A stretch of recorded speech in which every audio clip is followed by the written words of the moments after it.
Gala. Darín, yo recuerdo mucho que en alguna clase, en licenciatura, en la clase creo que de estética o política, no me acuerdo, él nos decía que una manera, y obviamente no tengo un buen recuerdo así fotográfico, pero él nos decía algo así que una manera de detectar cuál era como el pensamiento o la ideología predominante en alguna época era volteando a ver cuáles eran las edificaciones más grandes, ¿no? Y él nos decía, claro, ¿no? Por ejemplo, si tú te vas al medievo, ¿qué era la edificación más grande, no? Pues por supuesto era la iglesia, ¿no? Y lo que le seguía de la iglesia quizá eran los castillos, ¿no?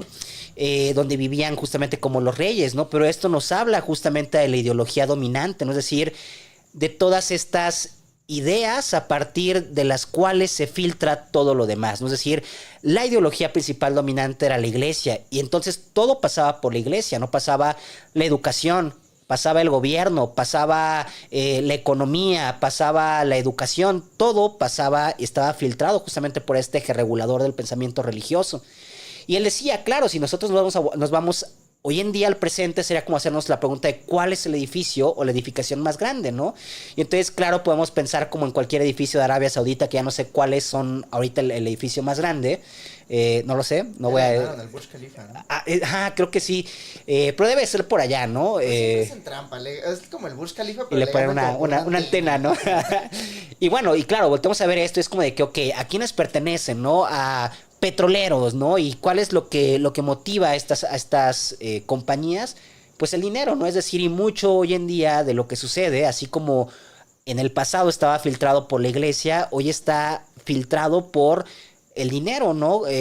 Recurriendo justamente como a esta famosísima escena de la película esta de Zizek, The Pervert's Guide to Ideology, donde de pronto explica qué es la ideología y que si quieres más al ratito hablamos sobre eso, pero que hay una escena justamente donde se ponen como los lentes y que ve que el dinero es tu Dios, ¿no?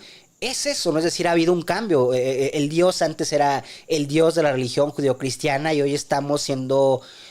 todo pasa justamente como por el filtro del dinero, la educación, el gobierno, si eres buena persona o no eres mala persona, ¿no? Porque si tienes dinero, entonces vibras positivo, ¿no? Y entonces la gente se quiere llevar contigo. Y si tienes dinero, vale madres que seas el Chapo Guzmán, porque si llegas al mejor restaurante, te van a tratar excelente, ¿no? Pero si no tienes dinero, pues te van a decir que qué haces ahí, te van a sacar, ¿no? Entonces, y a mí me gustó eso, ¿no? Porque creo que es una buena manera de ver cuál es el pensamiento que opera. Y yo a partir de ahí, incluso en alguna ocasión, como que tiré la piedrita un poco más lejos y dije, a ver, ¿no? O sea, ¿qué pasaría si yo volteo a ver Roma, ¿no? ¿Cuál era el edificio como más grande que había? El Coliseo, ¿no? Y el Senado. Ajá, pero que al final de cuentas, y que lo interesante, ¿no? Es como que nunca he ido a Roma, pues nunca he ido para allá, pero es muy sabido, ¿no? Que está como esto escrito por todos lados, este famoso SPQR, ¿no? Que incluso lo vemos en la película del Gladiador. Ojo, ¿no? Es decir, cada vez que iban a batalla los romanos siempre llevaban como este estandarte con la SPQR, ¿no? Y SPQR significaba Senatus Populus que Romanus. Es decir, llevaban este estandarte como muestra de decir que ahí en estos guerreros que iban a la batalla, iba el Senado y el pueblo de Roma, ¿no? Es decir, no es como hoy en día que si van a una guerra nada más mandan como a pues a los ciudadanos promedios y los gobernantes pues están desde sus casas bien a todo gusto.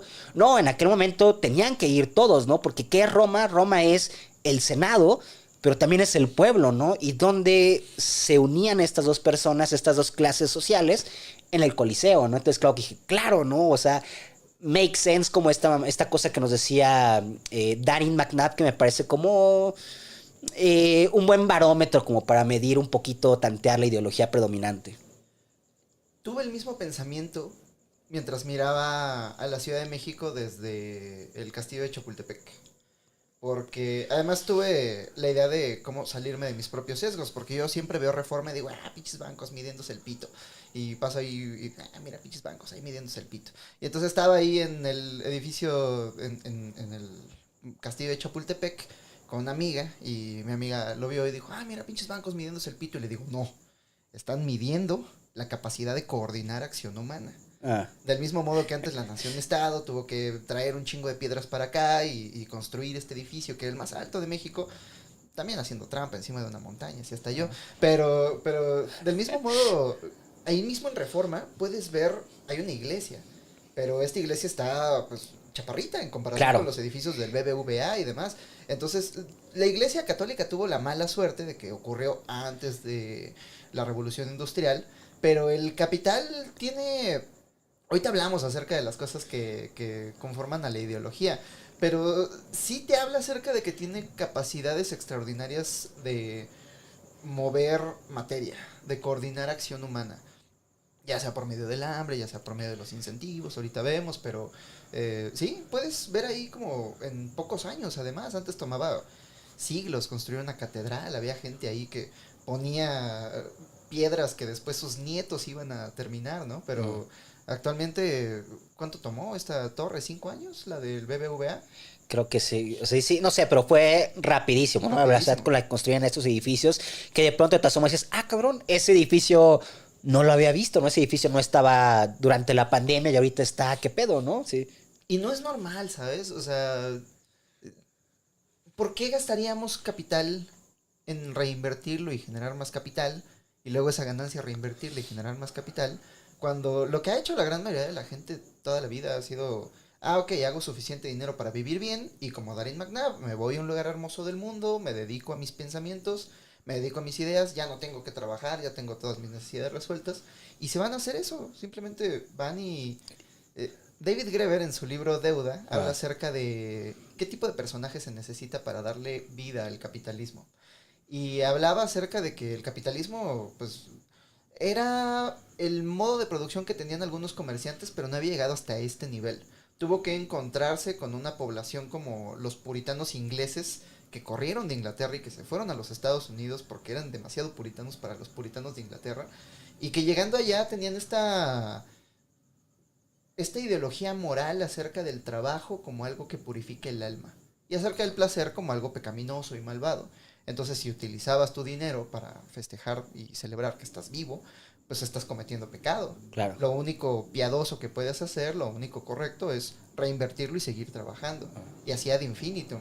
Y yo creo que esa mezcla como entre el capital abstracto que no le pertenece a nadie, que es más bien como una fuerza en sí misma que se mueve por el beneficio mismo, y por otro lado esta lógica protestante de trabajar y jamás disfrutar la vida, yo creo que es lo que está construyendo nuestro mundo actual hasta el día de hoy. Sí, y por ahí quizá hay algún momento en el que cambia, no sabría bien a bien cuándo es. Eh, o sea, porque de alguna manera, y concuerdo contigo en el sentido de que creo que la iglesia sí fue como algo que sirvió para sentar una buena base para el capital, para el capitalismo, y que en algún momento termina mutando hasta el punto en el que llega a cambiar incluso también la idea de Dios, ¿no? Es decir, justamente como si nos vamos como a un periodo como muchísimo más antiguo, entonces sí podemos encontrar todo esto de que, de que todo lo que esté, digamos, como relacionado al dinero, pues justamente puede ser pecado, ¿no? Porque está relacionado justamente con la concupiscencia, con el deseo carnal. Y entonces tenemos que evitarlo y tenemos que diseñar nuestra alma de tal forma que esté que sea presentable ante los ojos de este Dios. Sin embargo, en algún momento comienza a cambiar, quizá en la modernidad, y entonces Dios cambia y Dios se vuelve como un Dios que quiere el Dios que quiere a los empresarios, ¿no? Y que es una manera, digamos, como atrevida, pero que es cierto, ¿no? Es decir, por eso tienes como ahí a todos los panistas que son súper católicos, y en todas esas escuelas, pues, como La Salle, la Universidad Anáhuac, los Legionarios de Cristo, no me acuerdo quiénes otros, pero es eso, ¿no? Es decir, hay una relacionalidad bastante importante entre la religión y el hecho de poseer riqueza. Pero pareciera ser que también justamente es esta riqueza la que te vuelve una buena persona. Y por eso también digo esto, ¿no? De que pareciera ser que también Dios cambia un poco o cambia, claro, desde esta percepción, desde este constructo que se hace, ¿no? Entonces es un Dios que ama a los empresarios. Que Cristo Y a sería Estados todo lo Unidos. contrario, ¿estás de acuerdo? O sea, Cristo era pacifista, Cristo decía, es más fácil que entre un camello por el ojo de una aguja que entre un rico al reino de los cielos, tienes que abandonar todas tus posesiones materiales para seguirme. Y las iglesias dicen, no, todo lo contrario. Hay un libro súper neoliberal, no lo recomiendo, pero está interesante como para ver cuál es el zeitgeist de nuestros gobernantes, cuál es como la idea general de la gente que gobierna el mundo. Se llama Why Nations Fail. Ya no me acuerdo cómo se llama, es un güey de la Heritage Foundation. Y el compa dice que hay una correlación entre religiosidad y nivel de ingreso promedio de la gente. Claro. Entonces, entre más religioso es un país, peor le va a su gente, ¿no? Y él dice que no sabe si es porque, como tienes una religión, estás guardando todas tus fichas para la vida después de la muerte, o si es al revés, que cuando te le estás pasando tan de la verga, necesitas una relación con lo divino para pensar que hay algo más que esta vida terrenal. Yo digo que la respuesta es sí, las dos. Pero luego le preguntan, ¿y qué de los Estados Unidos? Y ahí se rompe la teoría. Pero es que los Estados Unidos hicieron algo bien interesante. Hicieron una religión donde hay una moralidad con respecto al dinero. Claro. El dinero es al mismo tiempo una recompensa divina y un derecho divino que tienes como creación. Había un pastor que se llama Tom Robinson, algo así, es como de los de la vanguardia en la nueva religiosidad cristiana norteamericana, de las mega churches, que son como malls gigantes. Y este güey decía que la creación de beneficio por medio del investment es un regalo divino. Estás creando valor, del mismo modo que Dios creó vida, es como Él nos hizo, imagen y semejanza. Estás creando valor, entonces solamente así se justifica. Obviamente no estás creando valor tú, lo está creando ¿sabes? Los obreros a los que estás explotando por medio de este investment, pero ellos no se fijan en eso, ellos se fijan en que Dios está viendo que tú eres bueno, y como tú eres bueno, tú eres rico. Entonces solamente así te explicas que la gente piense que Donald Trump es una buena persona. Claro, pero sí, claro, y es importante hacer esta distinción, ¿no? Entre cómo justamente en Estados Unidos lo que opera principalmente es una lógica protestante, ¿no? Por eso tenemos justamente como este concepto que se vuelve en muchas ocasiones útil para llamar o para describir ciertos fenómenos, que es el de WASP, que es como de White Anglo-Saxon Protestant, como para decir, hey, o sea, son un tipo en particular, hay un tipo muy concreto de religiosidad que está operando ahí, Sí, no que es distinto a que seamos, acá en México somos guadalupanos, ¿no? Es completamente distinto, ¿no? Y desde ahí, justamente desde este protestantismo, claro, también opera diferente la idea, por ejemplo, de la culpa.